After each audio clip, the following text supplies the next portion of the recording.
Chapter 7. A Stormy Day. Adapted from Black Beauty by Anna Sewell. One morning, late in the autumn, my master had to go on a long journey. John harnessed me to the new cart. I liked to pull it as it was very light and the high wheels rolled along so smoothly. There had been a great deal of rain. It was very windy and dry leaves blew across the road. Master, John and I went along merrily till we came to the toll gate at the entrance to a low wooden bridge. The river banks were fairly high, so the bridge, instead of rising in an arc over the river, went across just level. In the middle, if the river was full, the water would be nearly up to the foot of the bridge. There were good, sturdy rails on both sides though, so people were not afraid. The man at the toll gate said that the river was rising fast. He feared it would be a bad night. Many of the fields were already under water. In one low part of the road, the water was halfway up to my knees. But the cart was good and master drove gently, so it did not matter. When we got to the town, I had a good wait. Master's business kept him for a long time, so we could not start for home till late in the afternoon. By then, the wind was much stronger and I heard master say to John that he had never been out in such a bad storm. We went through a wood where great branches were swaying about like twigs and the wind made a terrible rushing sound. "I wish we were out of this wood," said my master. "Yes, sir," replied John. "I hope no branches fall down on us." The words were hardly out of his mouth when there was a groan and a crack, and a splitting sound. Then an oak tree that had been torn up by the roots came crashing down and fell right across the road in front of us. I will never say I was not frightened, for I was. I stopped still and trembled. Of course, I did not turn round or run away. I was not brought up like that. John jumped out and in a moment was standing by my head. He held my bridle and calmed my nerves. "That was close. What shall we do now?" asked my master. "Well, sir, we can't drive over this big tree and we can't get round it. We must go back to the Four Crossways. Then it will be about 6 miles before we get to the wooden bridge again. It will make us late, but Beauty is fresh." So back we went. By the time we got to the bridge, it was nearly dark. We could just see that the water was over the middle of it. That happened sometimes when the river was flooding, so master did not stop. We were going along at a good speed, but the moment my feet touched the first part of either bridge, I felt sure that something was wrong. I dared not go forward. I made a dead stop. "Go on, Beauty," said my master, and he gave me a touch of the whip. But I dared not move. He gave me a sharp snap of the whip. I jumped, but I dared not go forward. "There's something wrong, sir," said John. He got down from the cart and came to my head. He took hold of my bridle and tried to lead me forward. "Come on, Beauty. What's the matter?" Of course, I could not tell him what the problem was, but I knew very well that the bridge was not safe. Just then, the man at the toll gate on the other side ran out, flashing a torch about like madman. "Hoy, hoy, hoy, halloo, stop!" he cried. "What's the matter?" shouted my master. "The bridge is broken in the middle. Part of it has been carried away by the flood. If you come any further, you'll be in the river." "Thank God," said my master. "You really are a beauty," said John, as he took hold of my bridle and gently turned me round. The sun had set now. The wind seemed to have settled down. It grew darker and darker, stiller and stiller. Trotted quietly along, the wheels hardly making a sound on the soft, wet road. For a long time, neither master nor John spoke. Then master told John that God had given people brains by which they could find out things for themselves. He said, however, God had given animals a special knowledge which did not depend on thinking things out and was much more quick to respond to danger. This instinct in animals, he said, had often saved the lives of men. John had many stories to tell of dogs and horses, and the wonderful ways they had saved. He thought many people did not take the lives of people very good care of their animals or make friends with them as they should do. At last, we got back to master's house. We saw that all the lights were on. As we came up to the door, mistress ran out to greet master. "Are you safe, my dear? Oh, I have been so worried about you. Did you have an accident?" "No, my dear, but if Black Beauty had not been wiser than we were, we should all three have been drowned at the wooden bridge." They went into the house and heard no more. John took me to the stable. Oh, what a good supper he gave me that night! And then a really thick bed of straw. I was grateful for everything, for I was tired. Understanding the text. A. Complete these sentences in your own words. 1. Black Beauty enjoyed pulling the new cart because. Answer. It was very light and the high wheels rolled along so smoothly. 2. The man at the toll gate told them. Answer. That the river was rising fast. 3. Black Beauty refused to step forward when they were at the wooden bridge because. Answer. Beauty felt sure something was wrong with the bridge. 4. The difference between the way people and animals behave, according to the master, was that. Answer. People used their brains to find out things for themselves, whereas animals used their special knowledge, called instinct, which helped them respond faster to danger. 5. John thought that many people, as they should do. Answer. Did not take very good care of their animals or make friends with them. B. Who said these words and to whom? Why did the person say this? 1. I wish we were out of this wood. Answer. Black Beauty's master said these words. He had never been out in the woods in such a bad storm and felt that it was a dangerous place to be in. 2. We must go back to the 4 crossways. Answer. John said these words.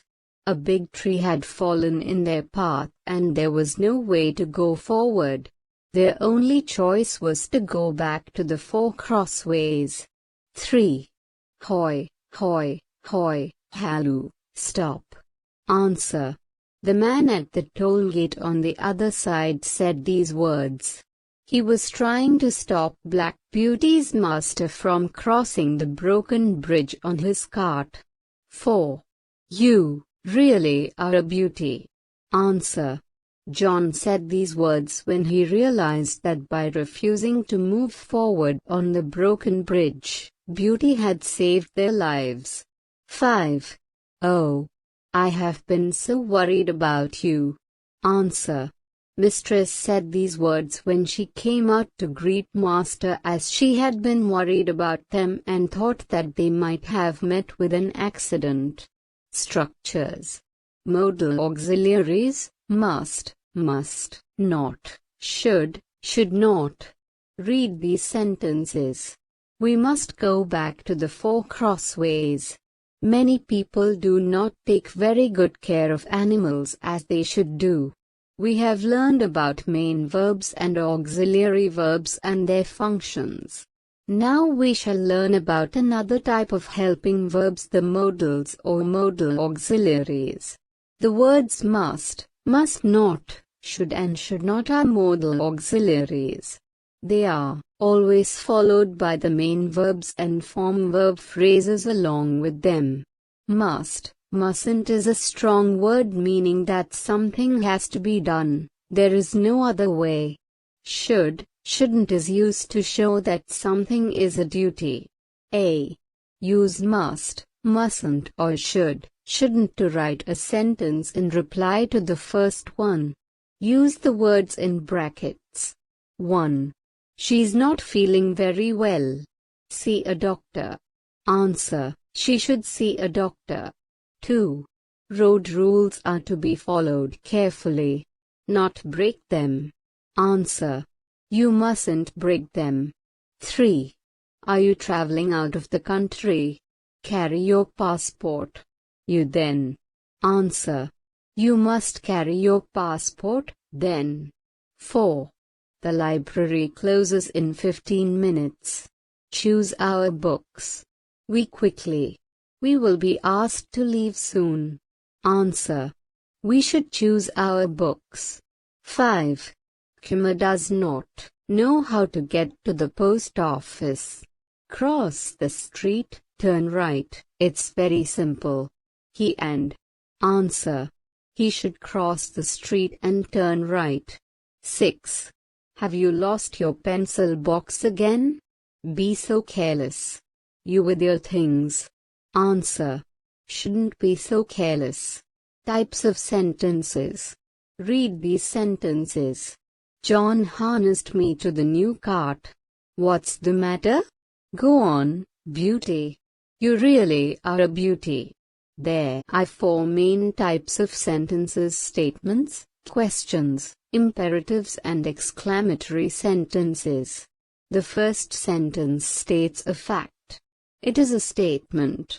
The second sentence asks for information. It is a question. The third sentence gives an order. It is an imperative sentence. The fourth sentence expresses strong emotion. It is an exclamatory sentence. B. Write suitable statements, questions, imperative or exclamatory sentences based on the hints provided. 1. Your plan for the weekend. Statement. Answer: I am going to stay at home this weekend. 2. To your mother for a favorite snack. Question. Answer: Mom, could you bake me some cookies, please? 3. To your pup who is biting your shoe. Imperative sentence. Answer: Rover, stop biting my shoe. 4. After winning a match. Exclamatory sentence. Answer: how great it feels to win a tough match. 5. The weather today. Statement. Answer: it is a cold day. 6. To a stranger for directions to a cinema hall. Question. Answer: excuse me, could you please tell me the way to Star Cinema? 7. As the class leader after a fight between 2 students. Imperative sentence. Answer: please stop fighting right now. 8. After watching an interesting program on television. Exclamatory sentence. Answer: what an interesting show. Words in use. Idiomatic expressions. Read this sentence. If the river was full, the water would be nearly up to the foot of the bridge. The highlighted words are an expression which describes a thing. The above sentence means that the water would be nearly up to the bottom of the bridge. But the writer uses the word foot to create a more dramatic effect. A. Choose the correct words from the box to complete the expressions in each of these sentences. Heart, mouth, hands, eye, neck. 1. She can easily pass the thread through the of the needle. Answer. I. 2. He watched the of the clock move slowly. It would soon be time to leave. Answer. Hands. 3. He ran towards the mountains. At last, he reached the of a cave. Answer. Mouth. 4. The of the bottle was too narrow. I had a tough time cleaning it. Answer. Neck. 5. We have been discussing details that are not important. Let us get to the of the matter. Answer. Heart. Verbs describing actions. B. Complete these sentences with the correct verbs from the text. Use the hints to help you. 1. I stopped and shook uncontrollably due to fear and nervousness when an oak tree crashed down right in front of us. Answer. Trembled. 2. The branches of the trees in the wood were moving from side to side in the wind. Answer. Swaying. 3. There was a terrible something breaking away sound as the oak tree was torn up by its roots. Answer. Splitting. 4. The man from the toll gate ran out, using a light to signal to someone, a torch. Answer. Flashing. 5. After the sun had set, Black Beauty moved forward with short quick steps, quietly along on the soft, wet road. Answer. Trotted. Punctuation. Exclamation marks. Read these phrases and sentences. That was close. Hoi, hoi, hoi, halloo, stop. If you come any further, you'll be in the river. Oh, I have been so worried about you. We use the exclamation mark to express a strong feeling, a command or an order. Place exclamation marks or full stops in these sentences. 1. What a lovely day. Answer. What a lovely day. 2. How horrible. Answer. How horrible. 3. He went to the shop. Answer. He went to the shop. 4. Please shut the door. Answer. Please shut the door. 5. Shut the door, I said. Answer. Shut the door, I said. 6. Don't, she screamed. Answer. Don't she screamed. 7. Oh, what a colorful picture. Answer. Oh, what a colorful picture. 8. She was going to meet her aunt. Answer. She was going to meet her aunt. 9. That really was a miracle. Answer. That really was a miracle. Writing. Writing a narration in the first person. Imagine that you are master and you are telling your wife the story. Write the events by putting the sentences in the correct order. When we started back from the town, it was late in the afternoon. The wind was much stronger. As we went through the wood, the branches of trees were swaying in the wind and making a terrible rushing sound. Suddenly, an oak tree came crashing down and fell right in front of us. John said that we must go back to the crossways and find another way to the wooden bridge. So we turned back. A little later, when we reached the bridge, Beauty came to a sudden stop. He refused to go forward. Even when John tried to lead him forward, Beauty did not move.